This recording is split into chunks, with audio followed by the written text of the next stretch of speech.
व विद्यार्थी मित्रांनो, सर्वांना माझा नमस्कार. अखंड हिंदुस्थानाचे आराध्य दैवत छत्रपती शिवाजी महाराज ज्यांनी शिवरायांना घडवलं, त्या राजमाता माँसाहेब जिजाऊ ज्यांनी लिहिलेल्या संविधानावरती आजही आपल्या देशाचा राज्यकारभार चालतो, असे विश्ववंदनीय भारतरत्न डॉक्टर बाबासाहेब आंबेडकर आणि ज्यांनी शब्दांना हत्यार केलं, कर्माला तलवार बनवली आणि आयुष्यभर शोषितांचं प्रतिनिधित्व केलं, अशा लोकशाहीर भाऊ साठेंना विनम्र अभिवादन करून मी कुमारी अश्विनी धैफळे आपल्या समोर विषय मांडते. लोकशाहीर भाऊ साठे. अमृताचे पान आहे, शाहिरीचा मान आहे. अमृताचे पान आहे, शाहिरीचा मान आहे. अण्णाभाऊंची लेखणी महाराष्ट्राची शान आहे. अण्णाभाऊंची लेखणी महाराष्ट्राची शान आहे.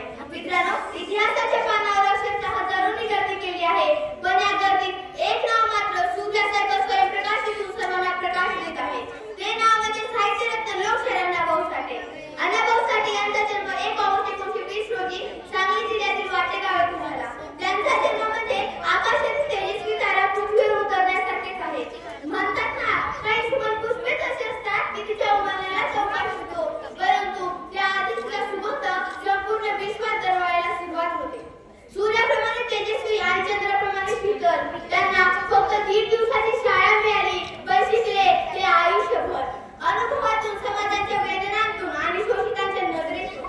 अण्णाभाऊ साठे म्हणायचे, माझं शिक्षण कमी असलं तरी माझा अनुभव फार मोठा आहे.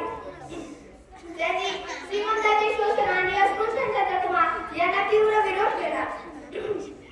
अण्णाभाऊ साठे यांनी तीव्र विरोध केला.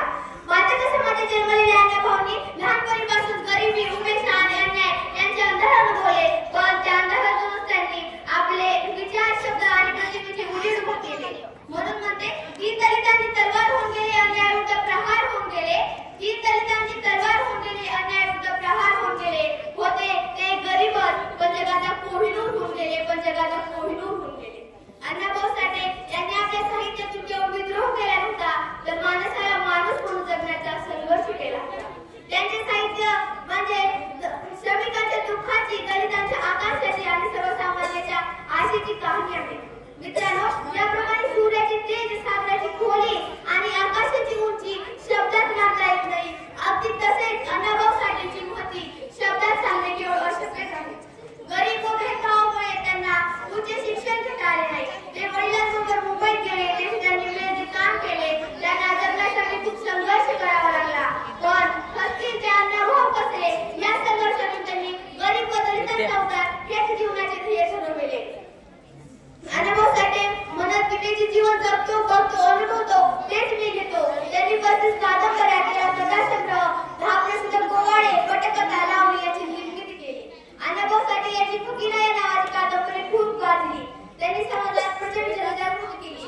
म्हणून मला असं वाटतंय, किती जावे खोलवर किती किपावे मोती, किती जावे खोलवर किती किपावे मोती, किती पडते ओंजळ किती बदलावे नाही, किती पडते ओंजळ